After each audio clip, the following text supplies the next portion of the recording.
الحشرات هل هي نجسة أو طاهرة؟ إن كان فيها دم فهي نجسة، لأن فيها أشياء فيها دم مثل الزواحف والأشياء اللي فيها دم، هذه نجسة، إذا ماتت فميتتها نجسة. وأما ما لم يكن فيه دم مثل الذباب، مثل الخنافس، مثل الجعلان، فهذه طاهرة، هذه طاهرة لأنها ليس فيها دم، فإذا ماتت في الماء فالماء لا ينجس. أما ما فيه دم فإذا مات في الماء فإنه ينجس بالميتة. وش الدليل على أن ما لا نفس له سائلة، يعني ما ليس فيه دم أنه طاهر؟ وإذا وقع في الماء شيء من ميتاته لا يتنجس، الدليل حديث الذباب، قال صلى الله عليه وسلم: إذا وقع الذباب في شراب أحدكم فليغمسه ثم ليطرحه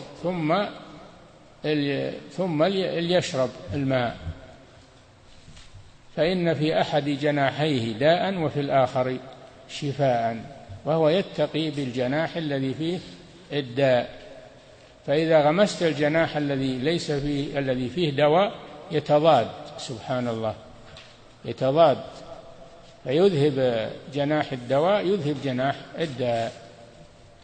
فإذا غمس لو مات في الماء فالماء طهور يشرب ويستعمل، لأن الرسول صلى الله عليه وسلم أمر باستعمال ما غمس فيه الذباب ومات فيه، مثله كل ما لا نفس له سائلة من الحشرات إذا ماتت في الماء.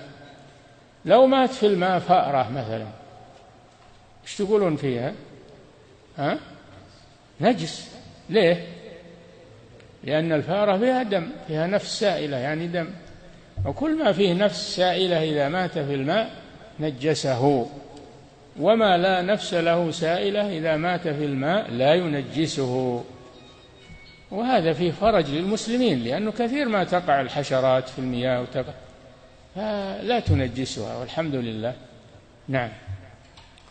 الذباب ما يسلم منه أحد، يطيح بالشراب وبالطعام وكل شيء، فلو كان ينجسه لانحرم الناس من أطعمتهم وأشربتهم.